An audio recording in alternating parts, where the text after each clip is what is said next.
Hello and welcome. I'm Asuma Katauka and you are watching NewsX World. Let's take a look at some of the top stories. The US President Donald Trump has extended the deadline for nations to agree a trade deal or face higher tariffs. Trump has sent 14 letters to nations with some new rates on countries including Japan and South Korea, being met with responses from their leaders. Israeli Prime Minister Benjamin Netanyahu has met with the US President at the White House, with Trump saying, "I don't know," when asked about a two-state solution in Gaza. Gazans have rejected US President Donald Trump's Israeli-backed plan to displace that strips 2.3 million people, according to media reports. Trump envisions turning Gaza into a riviera of the Middle East, while Israeli Prime Minister Benjamin Netanyahu says Palestinians can stay or leave if they choose.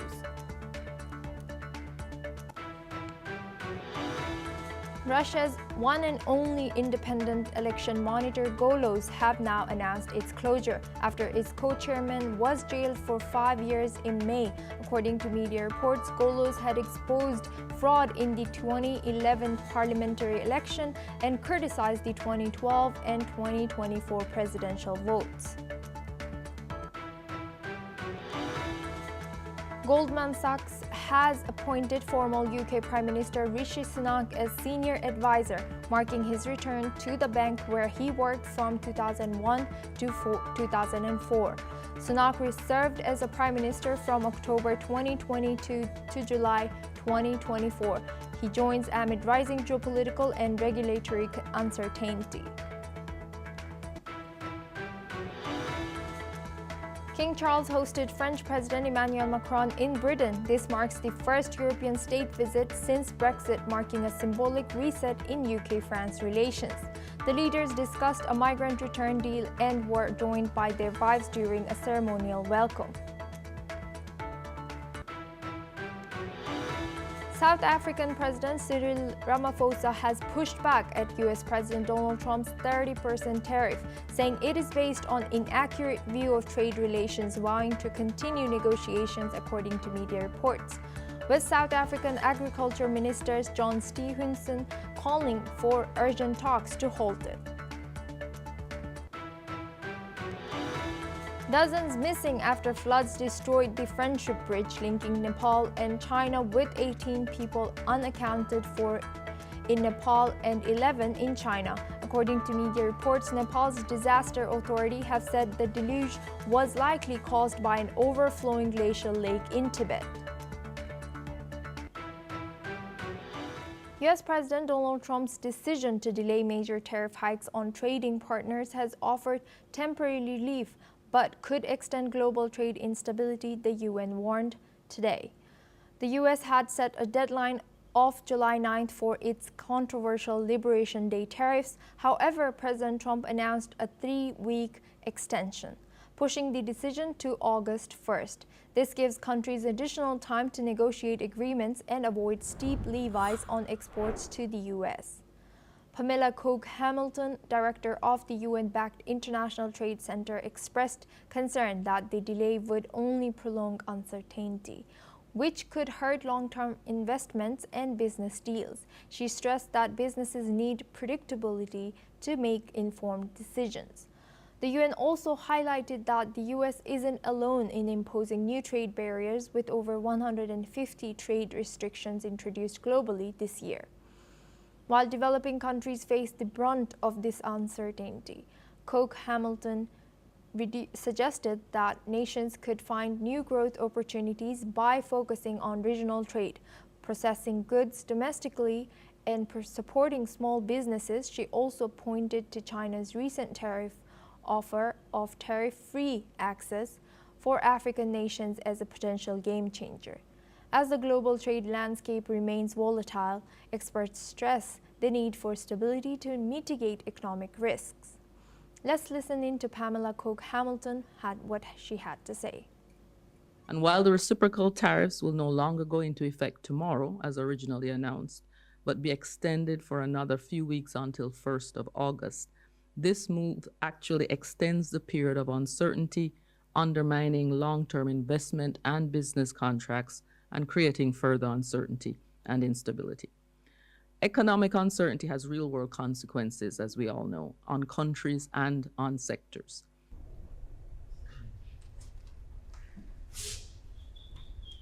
Adding to the uncertainty created by the tariffs and related trade measures, we're simultaneously seeing deep cuts in development aid, creating a dual shock for developing countries in the world of trade and aid.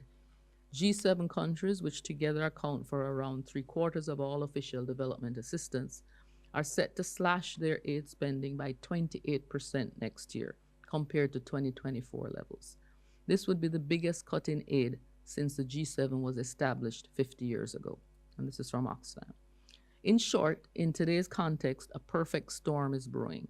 Just as trade becomes more unpredictable, external support through aid is also shrinking.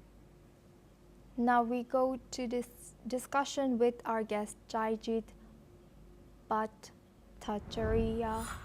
He's an economist and finance expert. Thank you for joining us today. Welcome to NewsX World. How does ongoing uncertainty from trade barriers affect developing countries differently compared to developed countries or economies?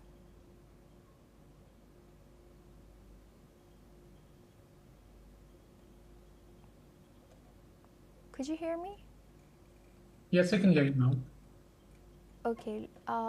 So how does ongoing uncertainty from trade barriers affect developing countries differently compared to developed economies, according to you? If you look at the new round of tariffs which has been put, and you look at the names of countries over there, it includes countries like Myanmar, Laos, Bosnia-Herzegovina, and so on, which were really tethering and has a huge number of poor people. And there was a large workforce which dependent on exports to US. Now with these trade tariffs coming in, it really impacts almost the backbone of these countries because a large number of workers will get displaced. And therefore the multiplier effect, the secondary and tertiary effects of these workers not being able to buy things will have a significant impact on their economies. But if you look at the more developed economies, let's say Europe for that matter, or Western Europe to be more precise, they have the ability to diversify. They themselves have a large market. And therefore, the impact that will have on the developed Western economies is significantly different from the impact and the nature of impact that will happen on the less developed economies because of the impact that these jobs or job losses that will have on those respective economies. And therefore, the developing economies or the less developed economies will bear a significantly more brunt of the vacillations on the tariffs that the US president is putting in. And now, what role can regional trade agreements and domestic processing play in helping countries navigate these current global trade disruptions, according to you? Well, the domestic consumption may not necessarily help smaller countries like, Myanmar, Laos, Bosnia-Herzegovina, Cambodia, and so on, because their domestic market is very small. And therefore, it is necessary that they start integrating. And when they start integrating economically, that's where the regional trade agreements start playing a more important role, because each of these entities start getting a market access, which is critical for them. So, let's say Myanmar is good in fisheries, and that's what Cambodia needs, and Cambodia needs fishes, and the usual trade that happens. So Myanmar can then start exporting to Cambodia, which will then take care of the loss of market in US, and the other way around. Cambodia can start exporting, let's say, wood back to Myanmar, and so on and so forth. So new markets have to get created through regional trade agreements, and each of these economies do not really have a deep domestic market to be able to support the kind of growth that they need. Thank you very much, Jayjit Bhattacharya, for joining us today and sharing your insight. Now we move on to our next news. The Ukraine Recovery Conference taking place in Rome on Thursday and Friday aims to rally investments, particularly from the private sector, to help Ukraine rebuild amid its ongoing war with Russia. The conference, attended by over 15 heads of state, including EU Chief Ursula von der Leyen and German Chancellor Friedrich Merz, will focus on Ukraine's long-term recovery, energy needs, and defense industry cooperation. President Volodymyr Zelensky, who will attend the event, emphasized Ukraine's immediate defense needs as the country faces escalating missile and drone attacks from Russia. Despite this, Ukraine is also aiming to sign agreements related to energy infrastructure and defense sector partnerships. The World Bank estimates that Ukraine's recovery could cost up to $524 billion over the next decade. While European nations have stepped up their support, Ukraine is hoping to attract private investors to help fund its reconstruction. Over 2,000 companies, including 500 from Italy, are expected to attend the conference, but the challenge remains convincing investors to commit to rebuilding Ukraine while the war continues. The conference will also touch on Ukraine's aspirations to join the European Union and address its human capital needs as the country continues to recover from years of conflict. Now we're joined by our guest, Ross Feingold. He's a political analyst joining us live from Taipei. Thank you, Ross, for joining us today. Good to see you. What are the main political and security risks that private investors should consider when committing funds to Ukraine's recovery amid ongoing conflict? On the political side, it's difficult to predict what the future government of Ukraine will be. They haven't had a presidential election because it's a martial law period, and during martial law, they don't have elections. But eventually governments will change, assuming that Ukraine continues to be a democracy. So investors always want some certainty about legal and regulatory issues, but it's really difficult to predict in 3 or 5 years what the central government of Ukraine will be, who will be the president, what their policies towards foreign investors will be.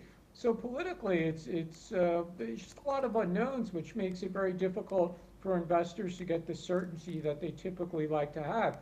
And then on the security side, obviously at the moment they're still fighting, so it makes Ukraine a place that's not ideal for multinational companies to invest, especially if we're talking about relatively expensive infrastructure projects. And even if there's a ceasefire reached with Russia at some point, which we all hope for, there's no guarantee that war will not resume at some point. A ceasefire is temporary. It's not a permanent settlement. And at the moment, it's hard to imagine a permanent settlement happening if they can't even reach a ceasefire. So again, the security situation is also a significant risk for foreign investors, which will make it very difficult for them to commit large amounts of capital to Ukraine. Thank you, Ross, for sharing that insight. You will stay with us as we stay in the region. On July 7th, Russian President Vladimir Putin signed a decree allowing foreigners to serve in the Russian military during periods of mobilization. This decision expands Russia's recruitment efforts as it grapples with ongoing military needs in Ukraine. The decree extends beyond the previous rules, which only allowed foreign recruitment during a state of emergency or martial law. It also permits qualified specialists over the usual age limits to sign contracts with Russian intelligence agencies, such as the FSB or SVR. Moscow aims to recruit between 30,000 to 40,000 individuals per month using financial incentives and targeted campaigns. This move comes after the March 31st conscription of 160,000 men, the country's largest draft in 14 years. Though Russia insists conscripts are not sent to the front lines, however, reports from human rights groups suggest many conscripts are pressured into signing military contracts. Additionally, new laws allow Russian authorities to revoke citizenship from naturalized citizens who fail to comply with military registration. Despite the ongoing conflict, Russia has yet to declare martial law, relying instead on a mix of conscription and volunteer enlistment. Now we're joined by Ross Feingold for this discussion. Thank you, Ross, for staying with us. How significant is this fact that Russia decided to allow this and it's not considering, or maybe it's not declaring martial law? The truth is, there have been foreigners recruited to fight for Russia since the war began. There's been plenty of reports about people from the developing world who thought they were going to be working in support functions for the Russian military, were actually sent to the front line to fight. And then it became very difficult for their families to repatriate their remains when they died fighting on behalf of Russia in the war. So it's not a surprise that Russia is going to step up its recruitment of foreigners or changing its regulations to facilitate the recruitment of a larger number of foreigners. And as you mentioned, Russia has had to draft in a larger number of conscripts than it has in the past. So it's clear that Russia is under some pressure. They've used large numbers of personnel. There's been lots of analysis that the Russian leadership doesn't seem to care how many casualties they incur on the battlefield. But to continue to use that as one of their strategies, they do need to continue to replenish the men who are lost to death or injury. So they need to continually have a personnel pipeline. And if they can't be assured of that domestically, then they're going to look to recruiting people from around the world. And most notably, they've had the North Korean contingent fighting on behalf of Russia. But now it seems that Russia has no choice but to expand its recruitment of soldiers of other nationalities. And these people are not doing it because they believe in the cause. They're only going to do it if they receive a financial inducement. Thank you very much, Ross, for sharing that insight. You will stay with us as we move on to our next news. Today, Ukrainian President Volodymyr Zelensky signed a decree imposing sanctions on 5 Chinese-registered companies accused of supplying components used in Russian Shahed-type drones, which have been deployed in attacks on Ukrainian cities. The companies targeted by the sanctions include Central Asia's Silk Road International Trade, Suzu, ECOD, Precision Manufacturing, Shenzhen Royo Technology, Shenzhen Jinduobang Technology, and Ningbo Bilin Machinery.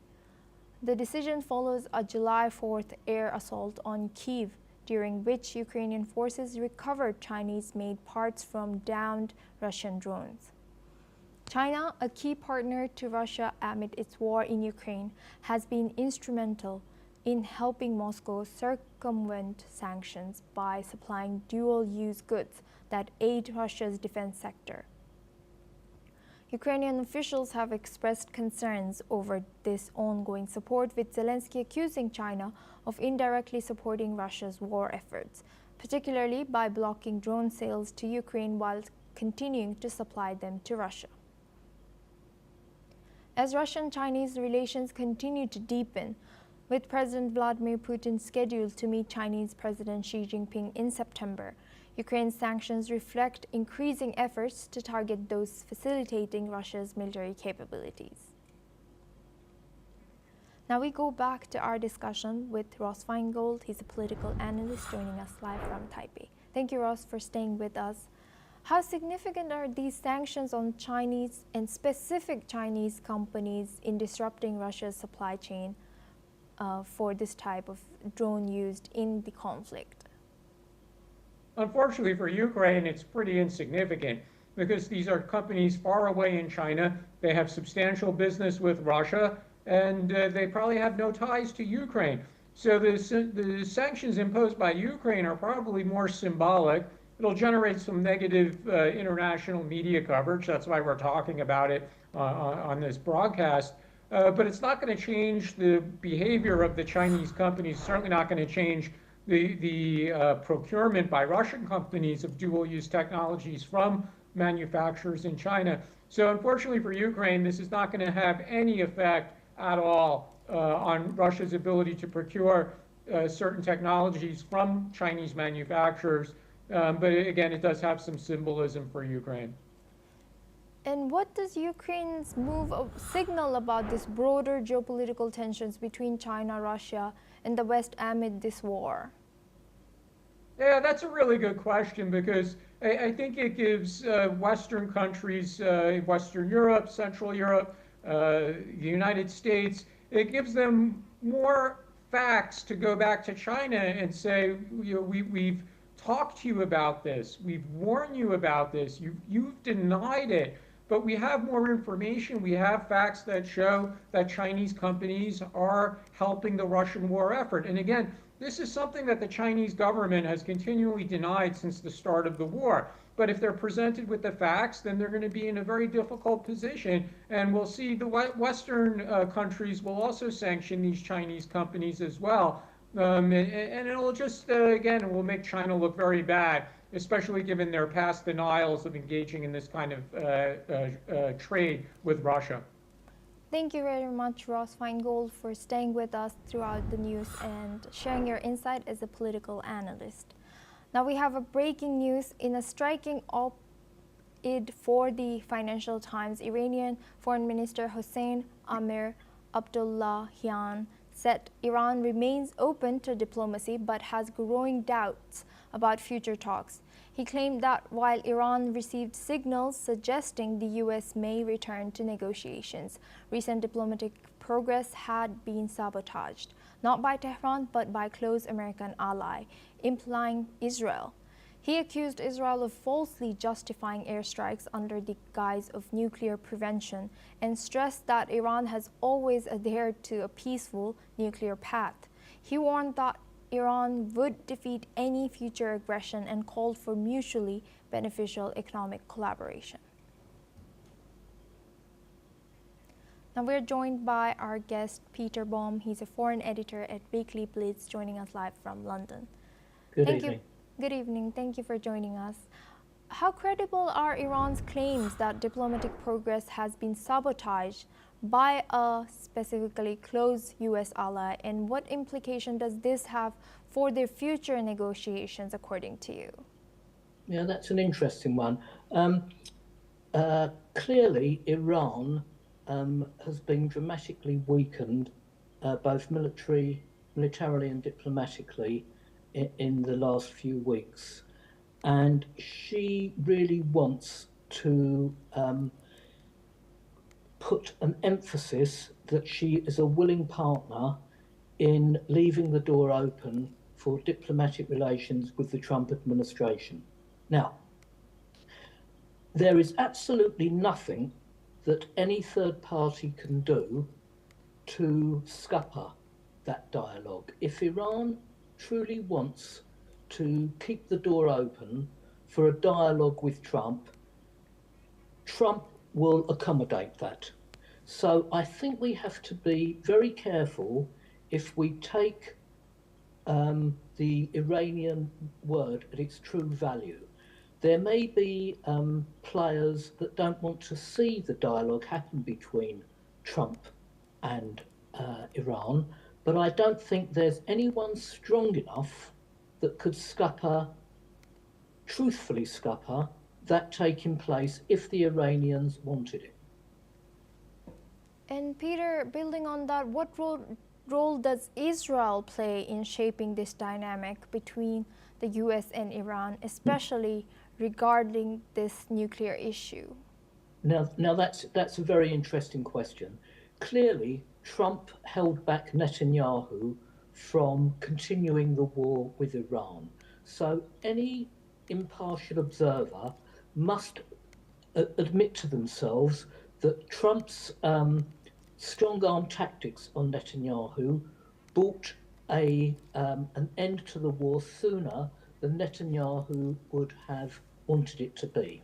Now Netanyahu is meeting with the Trump administration, And clearly he is going to try and create the conditions where the Trump administration will come down hard on Iran, and there's a likelihood that they will, because both Trump and Netanyahu view Iran as being at her weakest point for possibly 3 or 4 decades.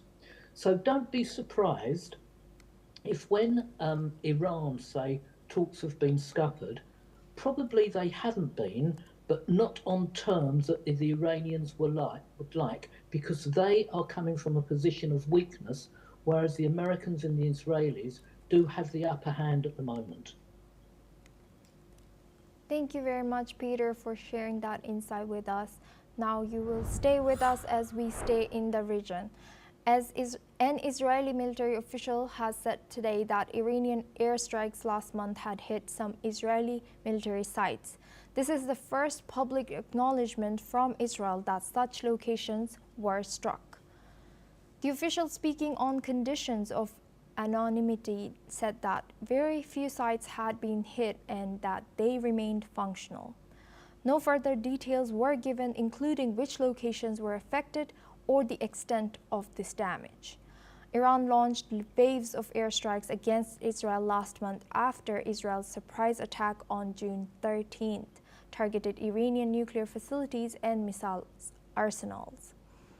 The Iranian strikes targeted cities including Tel Aviv, Haifa, and areas around Beersheba, where several Israeli military facilities are located.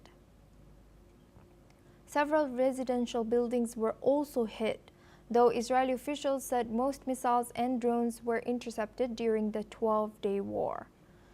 In Israel, 28 people were killed, including 1 soldier on leave. Iran said 935 people were killed in Israeli airstrikes, which also hit the capital, Tehran. Israel and Iran agreed to a US-backed ceasefire on June 24th after the United States bombed Iranian nuclear facilities. Now we go back on our discussion with our guest, Peter Baum. Thank you, Peter, for staying with us. What does Israel's first public acknowledgement of Iranian strikes on its military sites indicate about this evolving nature of this conflict between these two countries? It's of no surprise to myself because during the war, my sources within Israel were telling me that there had been some damage to minor sites. However, the feedback that I have received to date is as follows, and I've got the statistics written down. Of all the infrastructure damage that occurred within Israel, 90% was damage to residential buildings. Of that, there's no doubt. So that leaves the other 10%. What does that mean? Well, we know that there was damage to some airports. And when it comes to military bases, there was certainly some damage done to the ports of Haifa, and there was certainly damage done to a facility that was housing aircraft that was actually out of military use at the moment. So all the feedback that I have to date is, as I suggested, 90% of the damage was done to residential infrastructure, 10% was done to what we would term military infrastructure, airports, ports, etc.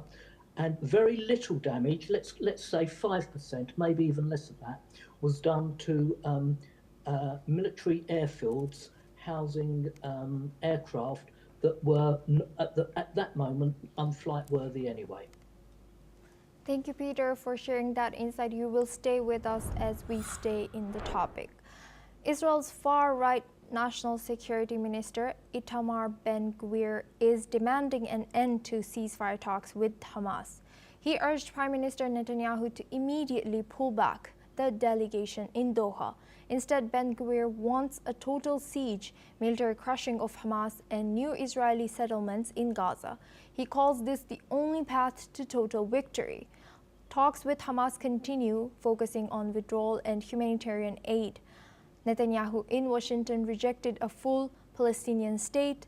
Israel's war in Gaza has now lasted over 21 months, with 82% of the territory under Israeli military control now. Now we are joined back by our guest, Peter Baum. Thank you, Peter, for staying with us. What are the potential implications of Itamar Ben-Gvir's demand to end ceasefire talks with Hamas, and what does it say about the prospects for peace? Okay, this is an interesting one too. Very good question. Ben-Gvir is absolutely right in his analysis that anything other than a total victory will be the complete demolition of Hamas, and that is unlikely to occur. There is too much pressure on Netanyahu to come to terms with Hamas. The American and Qatari and Egyptian brokered ceasefire that they are currently discussing. And I believe that Ben-Gvir and his right wing and the extreme right of the Netanyahu government are going to lose out on this one. I think there's too much public pressure within Israel to end the war, and clearly diplomatic pressure from Israel's closest ally, most influential ally, the Trump administration, I think will ensure a ceasefire will ensue, and that Ben-Gvir, the objectives of Ben-Gvir will not be achieved. Now, what does this mean for him and his right-wing coalition, and what the implications? He could effectively bring down the Netanyahu government. That's a distinct possibility. However, if he does so, and he must be aware of the polls that are going on, the Israeli public are demanding an end to this war. So if he does resign from the government and does bring the government down, which he could do effectively, I think that's a battle he's going to lose. Although there are many in Israel that truly believe that after 21 months of fighting, hostages still being retained by Hamas and Hamas not defeated, Israel has not fulfilled the objectives that the Netanyahu government set out to achieve when they first started challenging the Hamas terrorists. For sharing that insight. You will stay with us as we move on to our next news. Britain's Foreign Minister David Lammy says the UK must see a ceasefire in Gaza in the coming weeks. He warns if the situation remains intolerable, the UK government will take stronger measures against Israel. Lammy urges Israel to act responsibly and end the conflict quickly. Now we go back to our guest, Peter Baum. He's a foreign editor at Weekly Police. Thank you, Peter, for staying with us. What do you think, what specific stronger measures could the UK government be considering or suggesting to in this talk? Okay, David Lammy is playing to a domestic audience here. And frankly, the UK have been so far out of the picture when it comes to the issues within the Middle East. Currently, we're hosting President Macron of France, whilst there are ceasefire talks going on with Israel and Hamas in the United States. So David Lammy's words are, what should we say, they're meek, they're mild. He's given Israel time. Effectively, what could the UK government do that would hurt Israel more? Well, there's a possibility they could stop supplying the parts that are made in the UK for the F-35 jets. That would be the ultimate sanction, I guess. He could put further sanctions on those members of the Israeli government. But I have to be completely honest with you and your viewers here, that the UK is really out of the picture. They're considered to be weak by the Trump administration, and even by the Arab states, frankly. And really, there's not a lot that the UK government want to do or could do, even if the war was to go on further. David Lammy is playing to a domestic audience, and you've seen the demonstrations on the streets in the UK week after week after week, the pro-Palestinian, anti-Israeli demonstrations. And I think David Lammy, as any politician would, is just trying to play and, let's say, dilute the pressure from that pro-Palestinian bloc. But in effect, I don't think the UK are going to impose more sanctions that would damage the UK-Israeli relationship, which is still very strong in terms of international affairs. Thank you very much, Peter, for sharing that insight. You will stay with us as we stay in the topic. UK Foreign Minister David Lammy has warned that Britain, France and Germany, known as the E3, could reimpose sanctions on Iran. He said this snapback option would bring greater pressure on the Iranian regime unless it takes serious steps to roll back its nuclear program. Now we go back to our guest discussion with Peter Baum. Peter, what impact would renewed sanctions have on Iran's nuclear program, and how likely is that the E3 will actually reimpose sanctions on Iran? Again, going back to the question about what the UK would do imposing sanctions on Israel, this again is another issue raised that is playing to domestic audiences. What on earth, when we, as an impartial analyst, can the UK and other member states impose on Iran in terms of sanctions that they're not doing already? There's not a lot, really. Iran knows this. They are in dire straits economically, and any other sanctions that the UK and other fellow member countries would do, their allies, is not going to do more damage to the Iranian economy that they're already suffering. So again, I fear that this is diplomatic talk.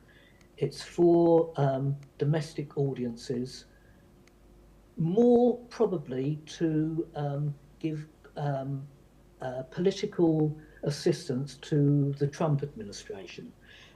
Europe is going through some very interesting economic toing and froing with the Trump administration in terms of tariffs, as I'm sure you know.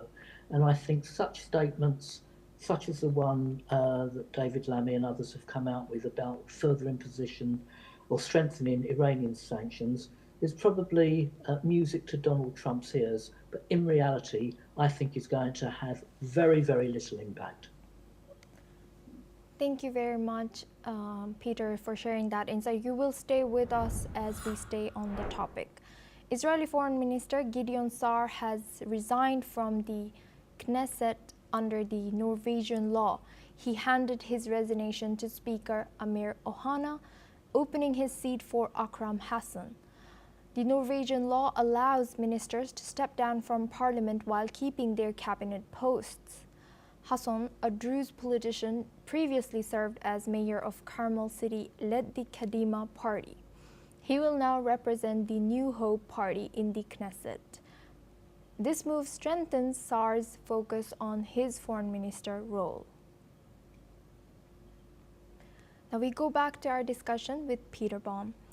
Peter, thank you for staying with us. What strategic advantages does Gideon Sa'ar gain by resigning from the Knesset but retaining his position as foreign minister under the Norwegian law? Yeah, this was a very interesting strategic move, and trying to analyse it is, I must say, has been quite difficult, but I'll try as best I can. The substitute Knesset member is a very shrewd move. This will give, this will be very popular amongst Israel's Arab population, and for those, and the Jews community. And for those of you who aren't aware, out of a population of 10 million, there are 2 million plus Arabs within the state of Israel, all with equal rights. And this move, having this substitute Knesset member, is going to be an extremely popular move, which will enhance SAR's credibility and popularity amongst that particular voting bloc. It will also enable him to devote far more time to the initiatives currently being paraded by the Trump administration, the major one being normalization of diplomatic normalization between Israel and Syria. If that were to come off, that would be a huge coup for Donald Trump, for Netanyahu, and for Gideon Saar's popularity. So my intuitive feel is that when the time is right, I believe Saar will make a play for Netanyahu's role, because there will surely be a time, and I don't think we're too far away in the distant future, while Netanyahu, through, I would say, more domestic pressure than external pressure, will face a new election, and I think Gideon Saar will be a challenger to his role. I think it's a very shrewd move by him, but it's also good for all parties involved, good for Israel, good for the Trump administration, and certainly good for those Arab countries such as Syria and Saudi, who in effect would like to normalize relations with Israel, providing the Palestinian Gaza issue can be resolved. Thank you very much, Peter, for sharing that insight. Now we move on to our next news. The International Criminal Court has issued arrest warrants for senior Taliban leaders, accusing them of crimes against humanity for the persecution of women in Afghanistan. In a landmark statement, ICC judges said there are reasonable grounds to suspect that Taliban Supreme Leader Haibatullah Akhundzada and Chief Justice Abdul Hakim Haqqani committed the crime of persecution on gender grounds. The Hague-based court says that since the Taliban seized power in August 2021, girls and women in Afghanistan have been systematically stripped of basic rights and freedoms, including access to education, family life, privacy, and freedom of movement. The court notes that while broader restrictions were placed on the population, women and girls were targeted by reason of their gender, adding that some individuals were also persecuted based on their sexuality or gender expression. The ICC has no enforcement power of its own and relies on member states to carry out arrests. If enforced, the warrants could deter travel ban by Taliban leaders to any ICC member country where they risk being detained.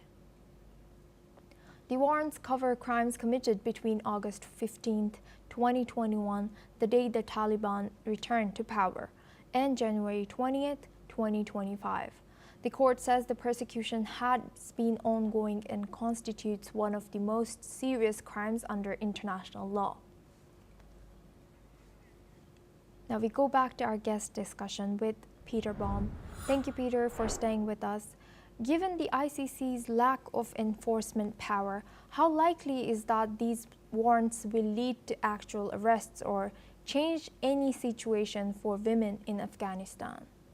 Yeah, frankly, I don't think the ICC, whatever credibility it had, is losing credibility virtually week by week. More and more countries are who were once supportive of that institution are no longer supportive. And frankly, what's going on in Afghanistan recently is not going to make the plight of Afghan women any easier.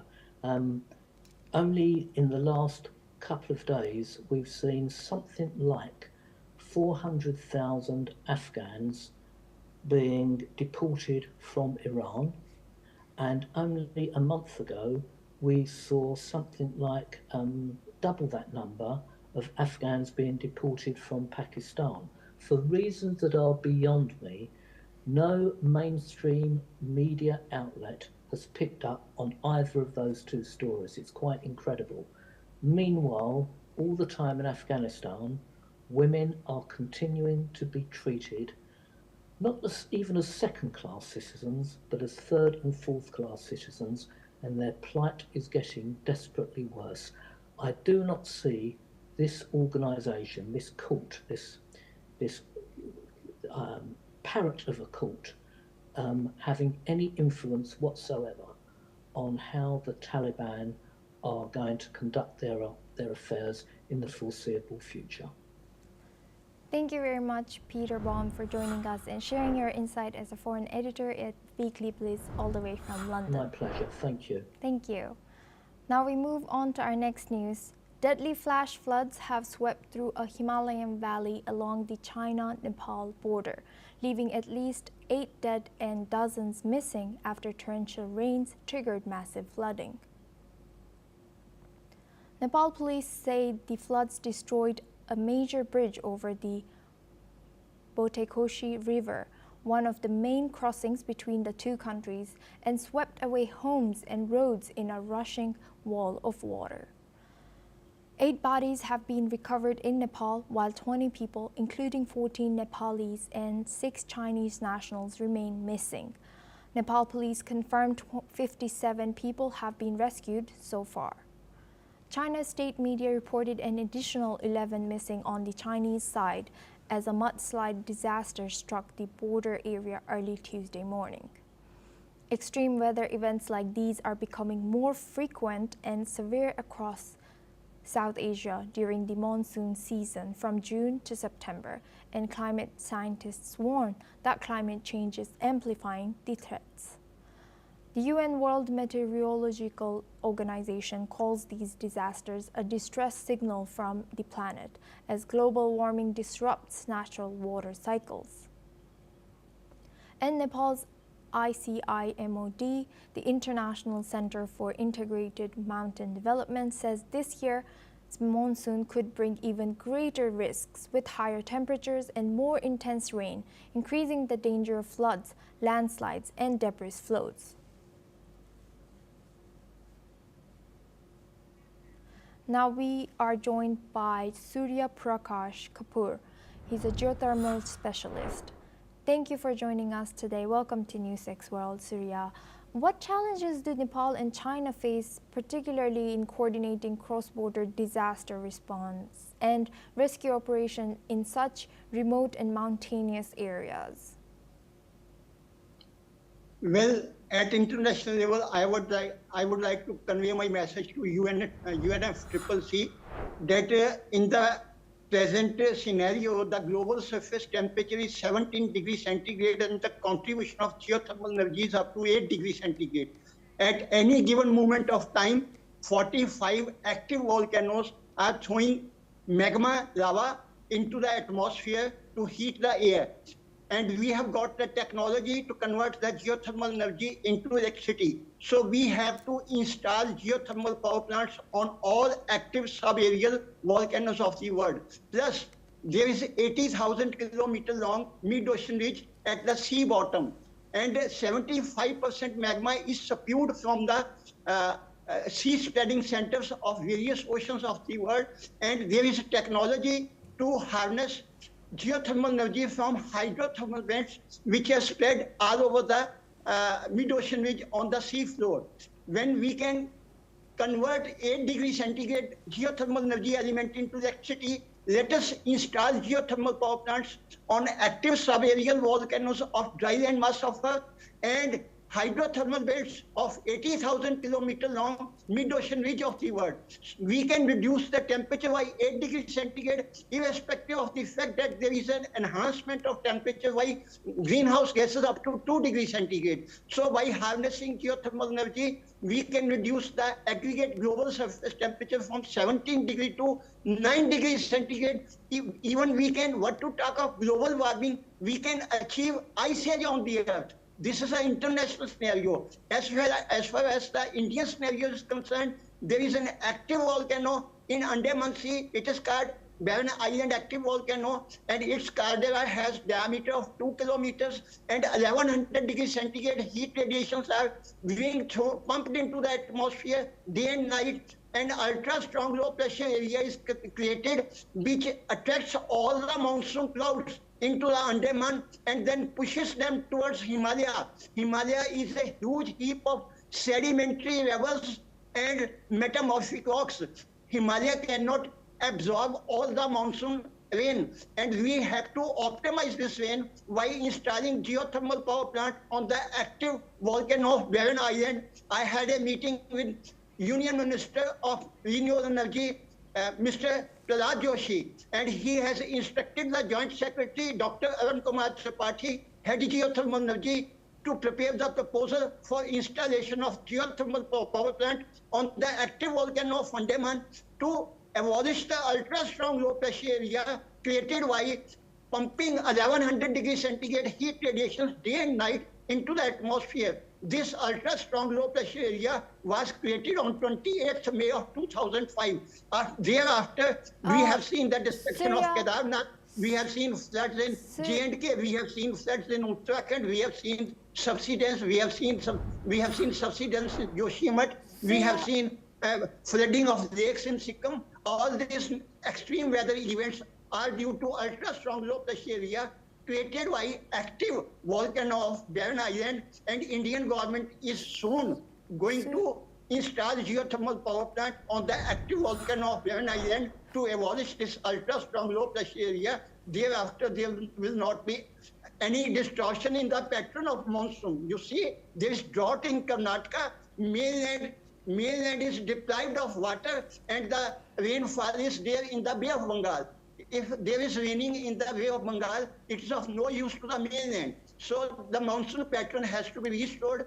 Indian government has to install geothermal power plant on the active volcano of Barren Island in Andaman to restore normalcy in Himalayan terrain. Thanks. Thank you very much, Surya Prakash Kapoor, for joining us today and sharing that insight. Now we move on to our next news. Indian Prime Minister Narendra Modi received a ceremonial welcome from Brazilian President Luiz Inácio Lula da Silva in Brazil as he began a state visit following the BRICS summit. Bilateral talks with regards to boosting ties across trade, defense, energy, and technology are on cards. Numerous bilateral agreements are expected to be signed. Prime Minister Modi will also be hosted for a state lunch at the Alvorada Palace. The visit marks the first bilateral state visit by an Indian Prime Minister to Brazil in nearly 6 decades. Now we move on to our next news. At least 2 hospitals in Kenya were damaged during Monday's protests, marking the 35th anniversary of pro-democracy rallies, according to officials today. The demonstrations, which police say left 11 people dead, followed public outrage over the recent death of a blogger in police custody. In Kitengela, just south of Nairobi, more than 100 armed men stormed a hospital demanding treatment for injured protesters. Staff said they were forced to flee, and some even disguised themselves in patient uniforms. The attackers damaged equipment and started a fire near the laboratory. Health workers and union officials criticized the government for failing to provide security at medical facilities, calling for immediate deployment of armed police to hospitals in protests hotspots. Now we move on to our next news. Liverpool and Portugal forward Diogo Jota was likely speeding when his vehicle crashed in Spain last week. According to police, the accident killed Jota and his brother Andre Silva. Investigators say skid marks and road conditions point to excessive speed. A road safety expert said the tragic outcome was due to multiple factors. The incident occurred just days after Jota's wedding, a fan favorite at Anfield. Jota scored 65 goals for Liverpool and helped Portugal win the 2025 Nations League. His death has sparked grief across the football world, with tributes pouring in from teammates, fans, and political leaders.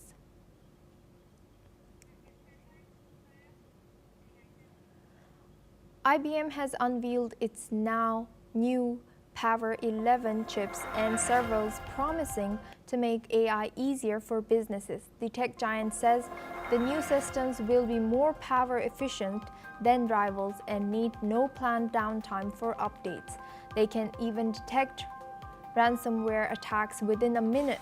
IBM plans to link these chips with its AI technology later this year, focusing on making AI tasks faster and simpler for companies. The new Power 11 systems will be available from July 25th.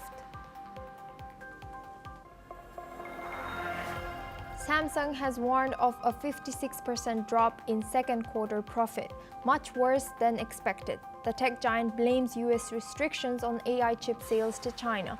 Analysts also point delays in supplying advanced memory chips to Nvidia. Samsung says its new AI chips are still under customer testing.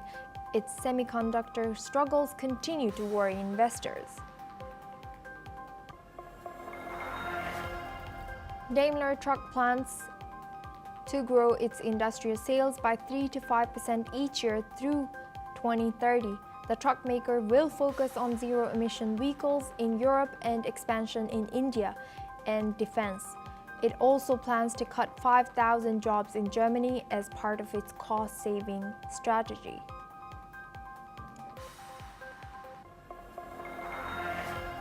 Japan's service sector sentiment has improved slightly, helped by strong summer shopping despite fears over new US tariffs. Government data shows demand for clothing and leisure is up, but bankruptcies have hit a 12-year high. Analysts warn the impact of US tariffs could deepen Japan's economic strains and increase the risk of recession this year. Bulgaria will officially adopt the euro on January 1, 2026. After EU ministers gave the final approval, this makes Bulgaria the 21st member of the Eurozone.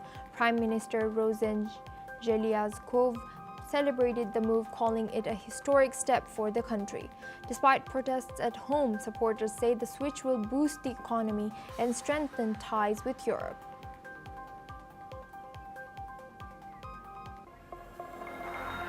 Well, that's all we have time for. We will continue to bring more news updates from around